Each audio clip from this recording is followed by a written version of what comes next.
how are you?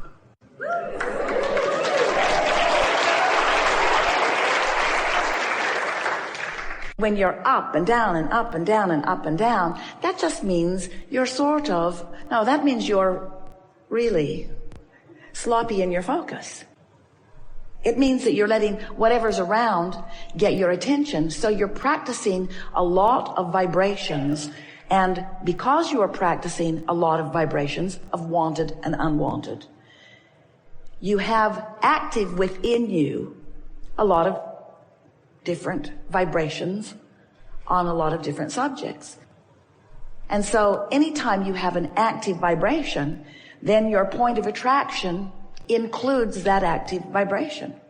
So you get some of that, and you get some of that, and you get some of that, and you get some of that, and you get some of that, and that, and that, and that, and that.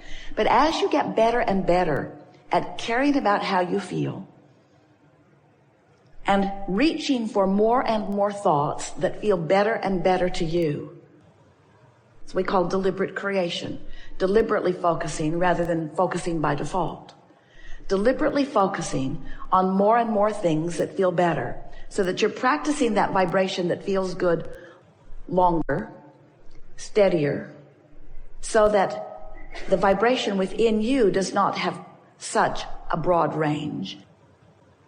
Now, law of attraction brings you the contrast within that range. Oh, don't you like knowing that?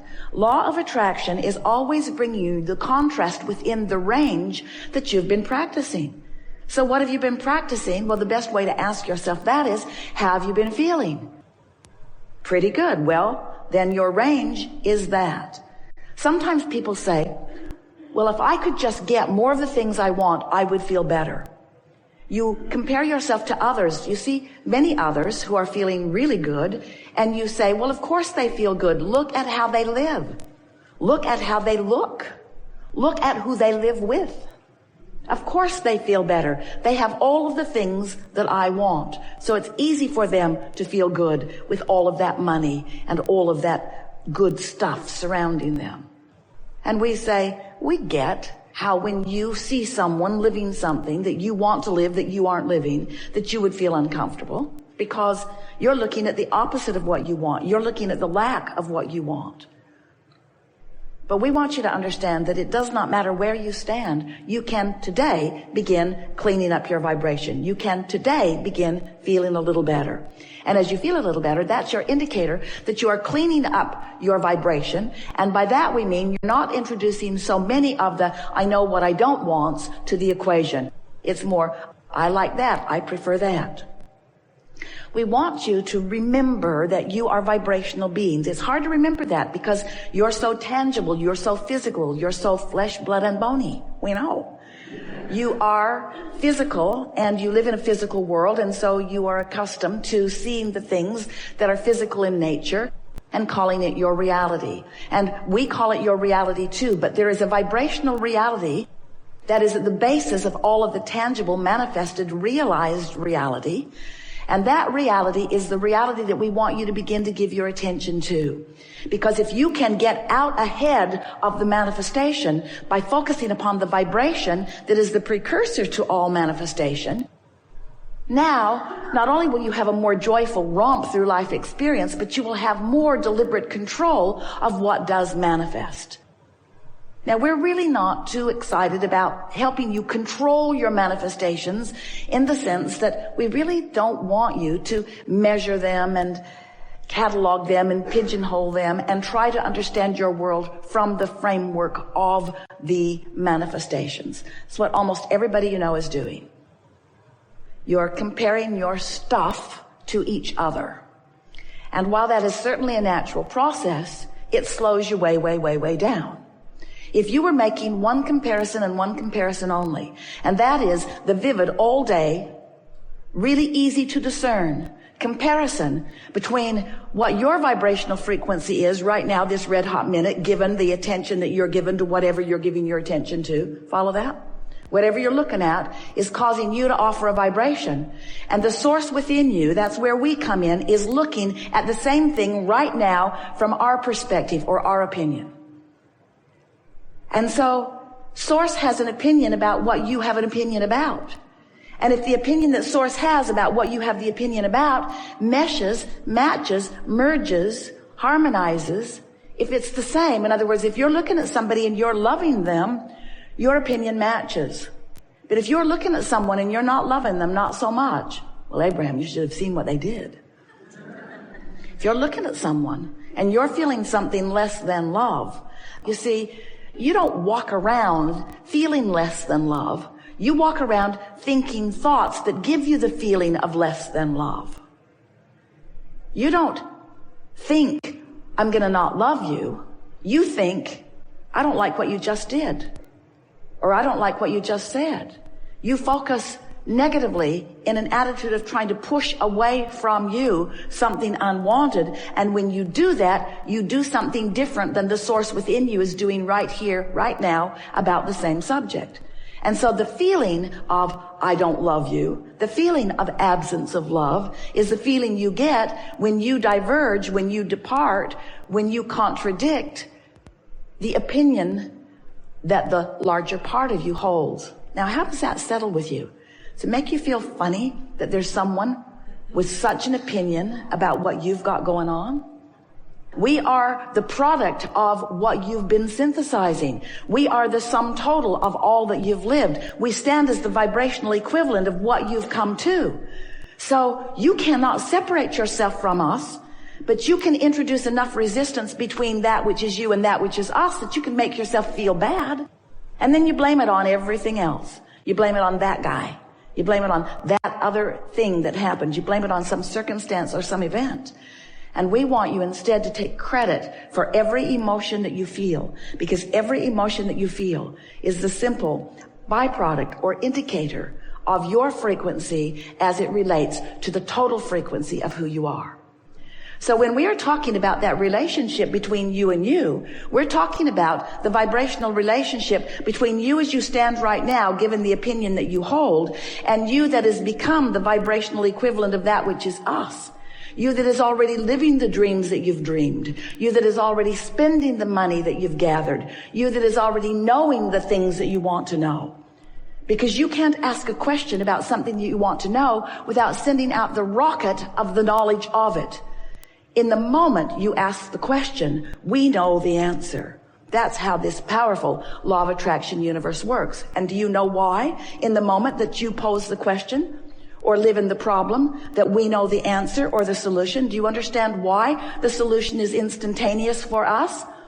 Because when that rocket goes off and there is no resistance, the solution must be instantaneous. You could do that too if you weren't so hung up on explaining the problem. You get so invested in your problems because most of you view the world in an action-oriented way, and you think that there is someone, it was like your mother and father at first, someone who holds the answers, but you have to get in line. In other words, it's like your mother says to you, do you think you are the center of the universe? I have more important things to think about today than that. But the universe never says that to you. The universe says, when you ask, it is given. And the only question that we want to ask you is, where are you in relationship to the answer that has been given? We like your desire to feel fresh. We like you to feel eager about it. We like you to know that the creation of a button or a castle is equal in this vibrational universe in which we are all living. It's just a matter of focus. So when you get it that you are the focuser of your reality into beingness, and that part of that focus is choice, and part of that choice is contrast or variety.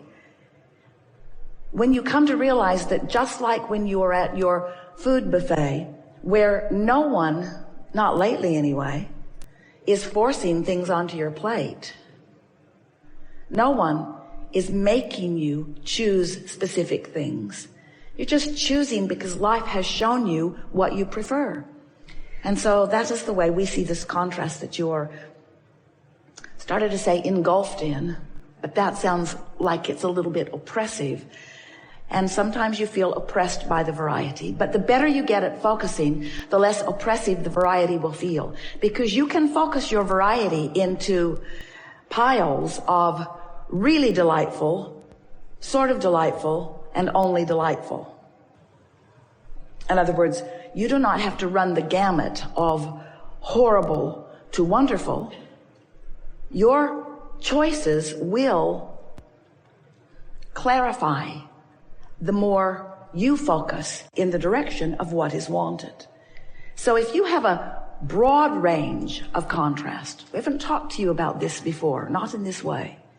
If you have a really broad range of contrast, like things are going really good and then things are going really bad, or you are feeling really wonderful and then you are feeling really awful, your doctors want to call that something that we won't give a label to.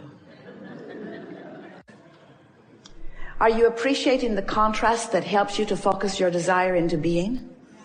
That's the most significant question, and we are sad that you lied just now, but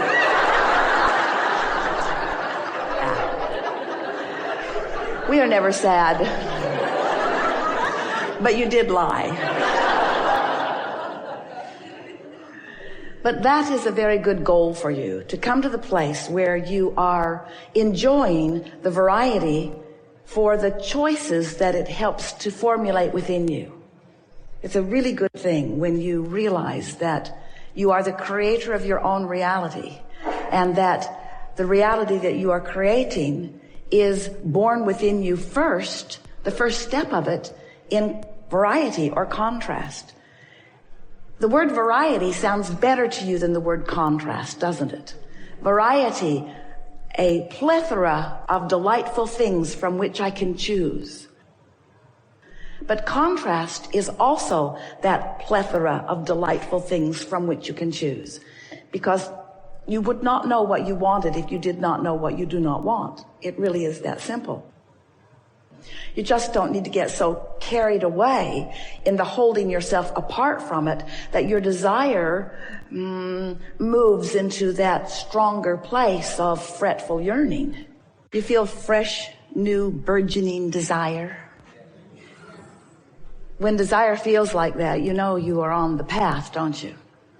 Because when what you want feels good to you, even before it has been realized by you, even before it is actualized in your experience, then you know that you are on the wavelength that not only will bring you what you are wanting, it must, because law of attraction says it is so, but you're having a good time now, not waiting for the manifestation before the good times roll, yeah? And if you are in that place where you are needing something to manifest before you feel hopeful or optimistic or eager, it really slows things down, doesn't it? And yet, you are, we love you very much, hooked on manifestation, aren't you? You like that tangible, lickable, seeable, hearable. You like that stuff. And we like you to like it because, after all, you are in these magnificent bodies. You are out here on the leading edge. You are bringing all that we all are forward into the newest manifestations. And the manifestations are the leading most part of creation. They are. You're not here proving some sort of worthiness in order to go sit on a cloud with us later. We don't sit on clouds, by the way. We romp with you through the woods.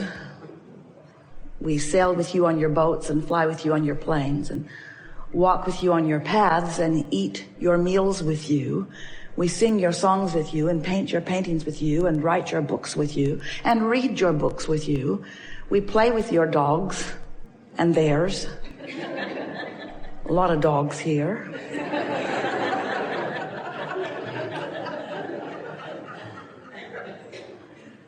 A lot of dogs here.